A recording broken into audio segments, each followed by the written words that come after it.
जिस प्रोसीजर के अंदर हम सेल्स के द्वारा ऑक्सीजन को टेक करते हैं और फिर वे ऑक्सीजन फूड के साथ मिलकर ऑक्सीडेशन करती है, जिससे एनर्जी और कार्बन डाइऑक्साइड रिलीज़ होती है। इस सब प्रोसीजर को ही हम रेस्पिरेशन कहते हैं। रेस्पिरेशन एक बायोकेमिकल प्रोसीजर है। अब इसके अंदर क्या होता है एक बार शॉर्ट में जान लेते हैं।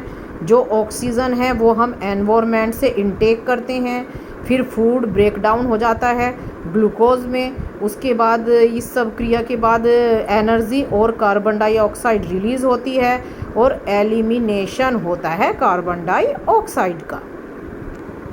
ह्यूमन रेस्पिरेशन सिस्टम में क्या होता है कि रेस्पिरेशन का जो सबसे मेन ऑर्गन होता है वो लंग्स माना जाता है, और जो लंग्स है वो जो एक्सटर्नल एयर है उसके साथ कनेक्टेड होता है कई सारे ऑर्गन के थ्रू। अब वे कौन कौन से हैं? ये है नोज़, फेरेनेक्स, लैरिनेक्स, ट्रेचिया, ब्रोंची और ब्रोंचिओल्स।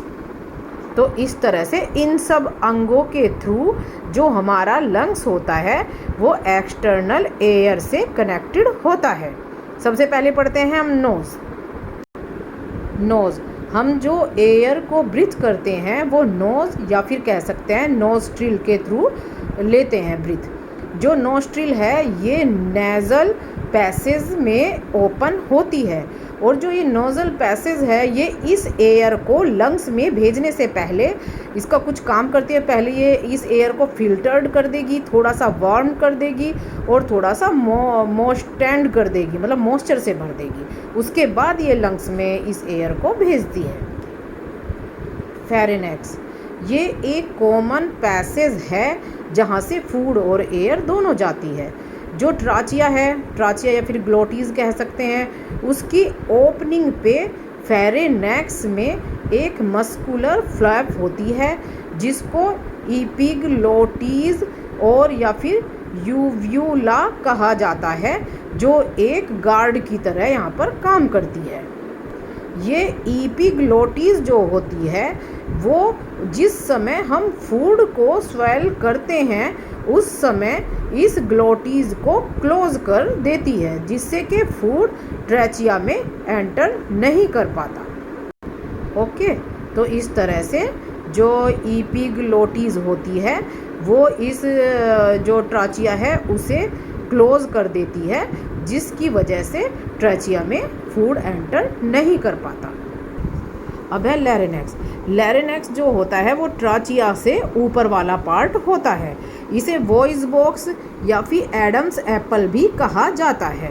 यह जो फेरेनेक्स है उसको ट्रेचिया से जोड़ता है और इसके अंदर से ही जो साउंड है वो प्रोड्यूस होती है, और इसके अंदर जो वोकल कॉर्ड होता है वो भी होता है, और इसकी वजह से ही हम कोई भी साउंड प्रोड्यूस कर सकते हैं। और ये वोकल कॉर्ड के अंदर ही वाइब्रेशन से जो है हमारी साउंड प्रोड्यूस होती है। अब है ट्रेंचिया या फिर विंड पाइप। जो एयर होती है वो नेज़ल से पास होती हुई लंग्स में जाती है इसी ट्रेचिया के थ्रू। जो ये ट्रेचिया है इसके अंदर 2 ब्रांचेस में ये अंदर जाके डिवाइड होती है और फिर ये लंग्स के अंदर पहुंच जाती है। लंग्स के अंदर जाके ये ब्रांची फिर और डिवाइड हो जाती है, फिर रीडिवाइड हो जाती है इनटू ब्रोंचियोलेस में, विच फर्दर डिवाइड फिर से डिवाइड होती है और एकदम लास्ट उसका जहाँ पे होता है उसे बोलते हैं एयर सैक्स या फिर एल्वियोली।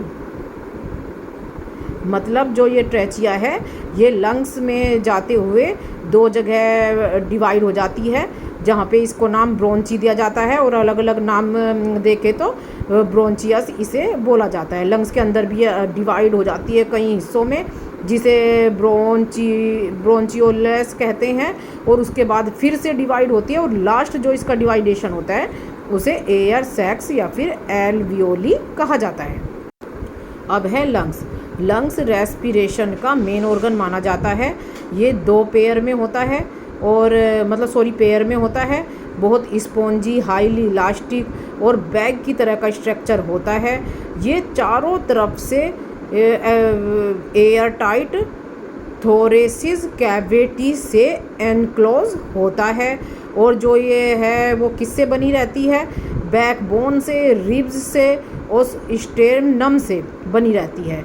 इसके अलावा जो एक लार्ज मस्कुलर डायफेरेगम फॉर्म का एक चीज़ होती है, वे थोरेटिकल कैविटी के फ्लोर का काम करती है।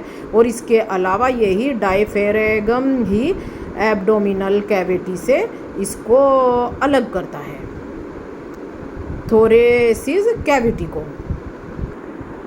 जो लंग्स हैं वे बहुत सारी न्यूमेरियस टीनी थिन वॉल वाली एयर से फिल्ड होने वाले सेक्टर से भरी रहती है।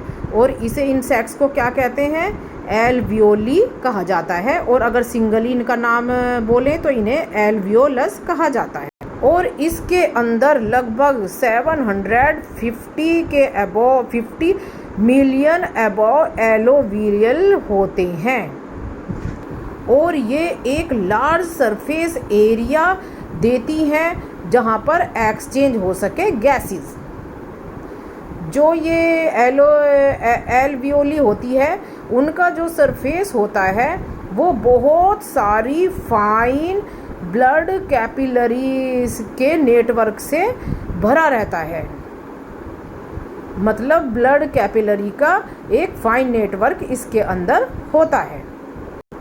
जैसे ही हम एयर को इनहेल करते हैं, ये एल्वियोली जो है वो फ्रेश एयर से भर जाती है। इसमें से जो ऑक्सीजन होती है वे जो ब्लड कैपिलरी है उनके अंदर एंट्री कर जाती है। और जो कार्बन डाइऑक्साइड होती है वो ब्लड के साथ दोबारा से बाहर निकल जाती है।